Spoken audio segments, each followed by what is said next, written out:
प्यारे बच्चों, good morning. 10th class की हिंदी मीडियम साइंस में आगे हम कर रहे हैं अवतल दर्पण द्वारा परावर्तन। ठीक है, अवतल दर्पण द्वारा जो परावर्तन होता है और उसमें वस्तु का प्रतिबिंब कहाँ बनता है और कैसा बनता है, ये निर्भर करता है बिंब की स्थिति।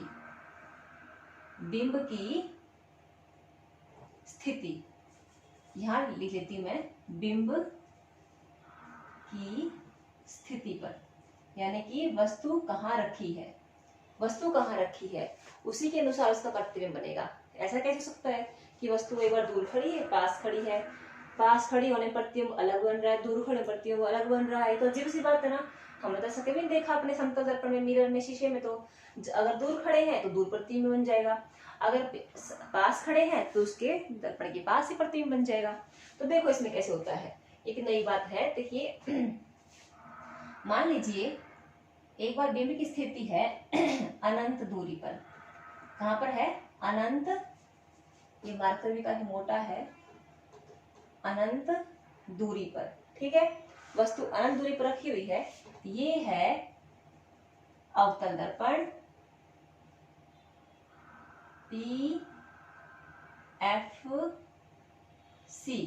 ठीक है, ये वस्तु ऐसे रखी हुई है,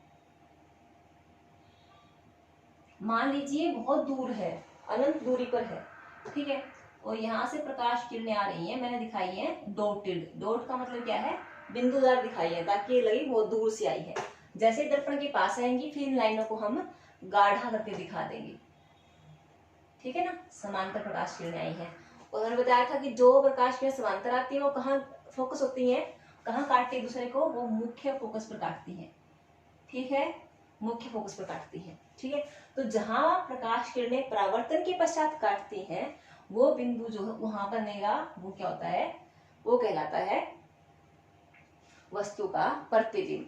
तो जब वस्तु अनंत दूरी पर रखी थी, अनंत दूरी पर रखी है, तो प्रतिबिंब कहाँ बना है? मुख्य फोकस से बना है। कैसा बना है? बिंदु आकार का बना है। ठीक है ना। और यदि वास्तव में प्रकाश किरणें काट रही हैं, वास्तव में काट रही है ना, तो तब प्रतिबिंब बनता है उल्टा और वास्तविक। उल्टा होगा तो वास्तविक होगा, और अगर प्रतिबिंब सीधा होगा तो आभासी होगा। ठीक है बेटा, उल्टा और वास्तविक हम एक टेबल बनाएंगे बाद में।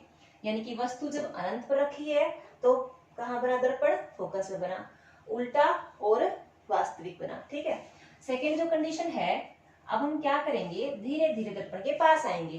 तो दर्पण के पास आने से पहले इस पे सी बिंदु है, तो पहले सी बिंदु के उस तरफ, यानी कि सी से परे, सी से परे वस्तु को रखेंगे। ये है CFP। ठीक है, ये वस्तु रखी है। सो ये पॉलिशिंग है दर्पण की। ठीक है, और अब जो वस्तु है वो रखी है C से परे। ये C हो गया, ये वस्तु है, इसका नाम है AB। वस्तु का नाम हम AB मान लेंगे, और जो प्रतिबिंब होगा उसका नाम A', B' मानेंगे। अभी पता लग जाएगा। देखो मान लीजिए एक प्रकाश किरण आती है समांतर, मुख्य अक्ष के समांतर आई एक प्रकाश किरण। ठीक है, और वो परावर्तन के पश्चात F से गुजरेगी। ठीक है, और एक मान लीजिए F से गुजरती है, या फिर आप C से गुजार लो या F से गुजार लो, और वो निकल जाएगी यूं। ठीक है, समांतर निकल जाएगी। तो दोनों एक दूसरे कहाँ काटेंगी? यहाँ काटती है, और यहाँ पर बना दो वस्तु का प्रतिबिंब। ये देखो, ठीक है, ये थोड़ा मैंने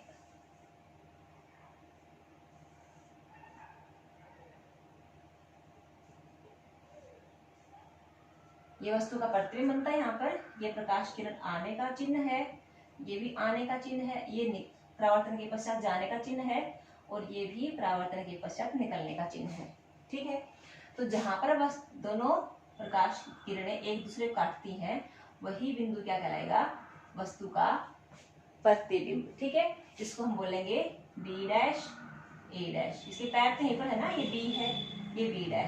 ठीक है ना, जैसे मान लो हम बाहर खड़े हैं दर्पण के, हम तो AB है, और जो अंदर हमारा फोटो बन रहा हो क्या? A', B' है। ठीक है, तो ये उल्टा देखो, दिख रहा है उल्टा, उल्टा प्रतिबिंब बन रहा है, क्योंकि पैर तो इसके ऊपर रहेंगे ना, वस्तु स्थिर तो सिर्फ रहेगी। तो यहाँ काटते तो यहाँ बना देंगे। ठीक है, तो ए बी जो है वो क्या है, बिंब, और जो ए डैश है बी डैश है वो क्या है, प्रतिबिंब। ठीक है, बिंब और प्रतिबिंब। ठीक है, उसके बाद अब हम आगे आएंगे यानी कि सी पर। तो थर्ड पॉइंट है वो आएंगे सी पर, यानी कि वस्तु हमारी सी पर रखी हुई है। तो ये दर्पण है, ये इसकी पॉलिशिंग है, ये पी एफ सी। ठीक है, तो वस्तु रखी हुई है सी पर। समांतर प्रकाश किरण फोकस से गुजरेगी, ठीक है ना, और एक प्रकाश किरण आप एफ से गुजार लो या पी से गुजार लो। ठीक है, तो प्रकाश किरण जहां काटती है एक दूसरे को वहीं पर क्या बनेगा, वस्तु का प्रतिबिंब बनेगा। तो ये वस्तु काटती है सी पर, देखो ये क्या हो गया, सी पर वस्तु खड़ी थी और सी पर ही उसका प्रतिबिंब बन गया। ठीक है ना, तो ये प्रतिबिंब जो बना है, ये वस्तु थी, इसका नाम था ए बी, और जो प्रतिबिंब उसका नाम बी डैश ए डैश। ठीक है, तो ये जो बी डैश ए डैश वस्तु का प्रतिबिंब बना है, ये उल्टा है, उल्टा है ना, वास्तविक होता है उल्टा प्रतिबिंब हमेशा, और वस्तु के समान आकार का है। ये जो था वस्तु से छोटा था, ये तो था ही बिंदु आकार का, यानी कि अब क्या हो गया है, वस्तु से क्या है, वस्तु के आकार का प्रतिबिंब है, यानी कि जितने बड़ी बिंब है वस्तु है उतना ही बड़ा उसका प्रतिबिंब है। ठीक है, उसके बाद आगे देखते हैं हम लोग सी से आगे धीरे धीरे हम क्या कर रहे हैं, दर्पण की ओर बढ़ रहे हैं। अब इस सी से हम लोग अनंत पर थे, फिर सी से परे हो गए, फिर सी पर आ गए। अगली कंडीशन क्या करेंगे, सी और एफ के बीच आ जाएंगे, उससे अगली कंडीशन में एफ पे आ जाएंगे, उससे अगली कंडीशन में एफ और पी के बीच में आ जाएंगे। उसके बाद तो कंडीशन नहीं बचती ना। ठीक है, देख लीजिए, जैसे ये सी से परे हो गया है। अगला हम देखते हैं सी व एफ के बीच।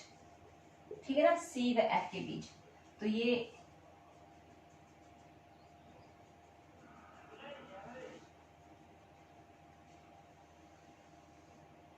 हो गया दर्पण पी एफ सी। ठीक है, पी एफ सी। तो अब वस्तु रखी है, मैं इसको बीच को इरेज कर दूं, ये रखी है एफ और सी के बीच में। ठीक है, एक प्रकाश की समांतर निकालो, एफ से गुजर जाएगी, समांतर अब निकालनी है। ठीक है, और एक गुजार लो आप लोग सी से, मान लो सी यहाँ पर है। ठीक है, मैं इसको थोड़ा बड़ा कर लूं, हमें सुविधा होगी, और सी से आने वाली तो यूं निकलती ना सीधी।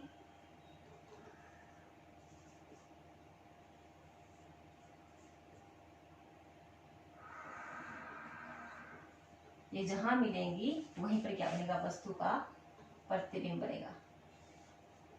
ठीक है, देखो जैसे जैसे हम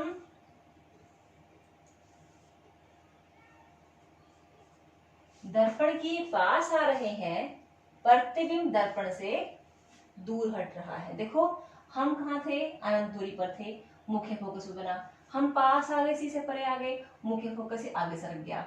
अगले केस में हम सी पर आ गए तो सी पर बन गया, है ना, यहाँ से तो आगे सरक गया ना।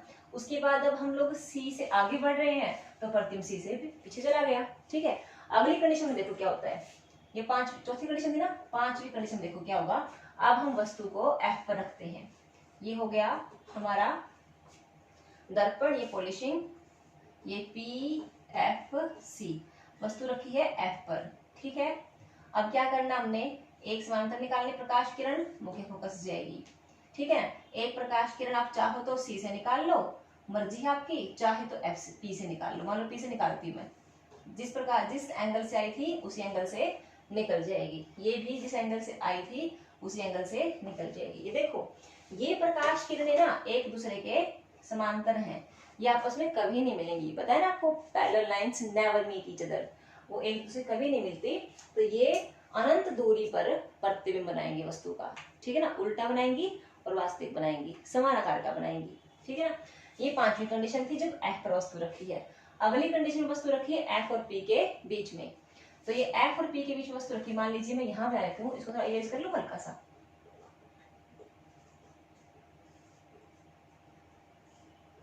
बी डैश ए डैश। ठीक है, अब वस्तु को रख ले हम लोग, ये मुख्य अक्ष, ये हमारा दर्पण, ये P, ये F और ये C। ठीक है, वस्तु रखी है F और P के बीच में। ठीक है, अब एक प्रकाश किरण समांतर निकाल लो, वो परावर्तन के पश्चात कहां से गुजरेगी, F से गुजरेगी। ठीक है, देखो आपस ऐसे आ गई, यह वस्तु ए बी। ठीक है, एक प्रकाश किरण पोल से निकाल लो, वो जिस प्रकार से आई है उसी प्रकार निकल जाएगी। ठीक है,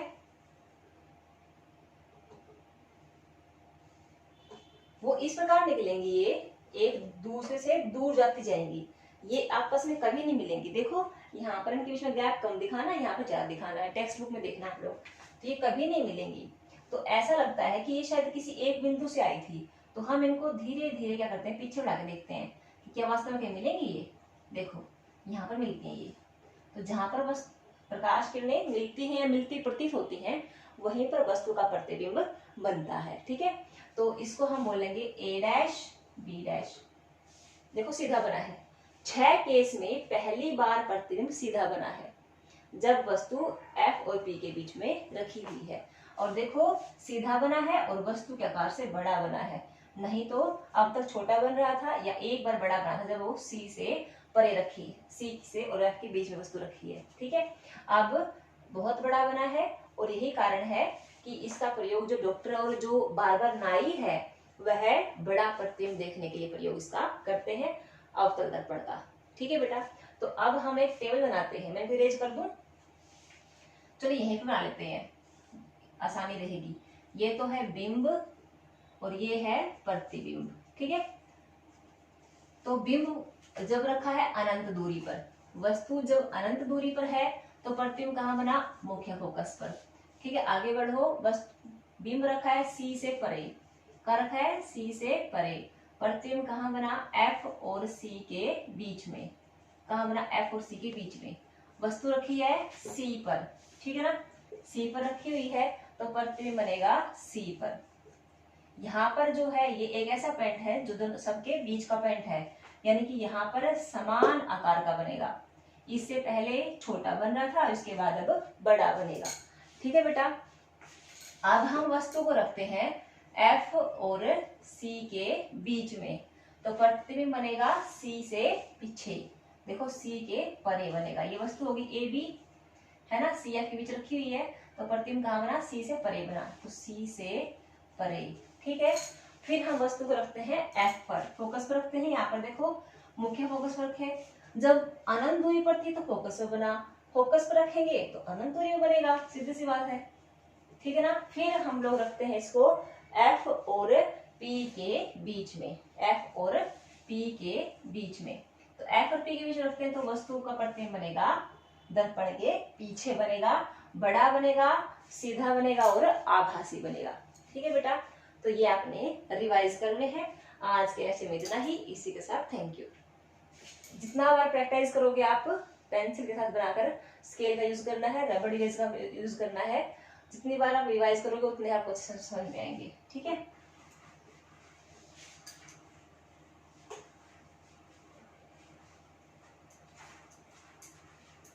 तो आज के लेक्चर में हमने देखा कि अवतल दर्पण था, उसके द्वारा होने वाले परावर्तन की वस्तु कहाँ पर रखी है तो कैसा प्रतिबिंब बनता है। तो अगले लेक्चर में हम करेंगे उत्तल दर्पण और दर्पणों के प्रयोग। ठीक है, आज के लेक्चर में इतना ही, ऑल द बेस्ट, फिर मिलेंगे नेक्स्ट लेक्चर में, और इस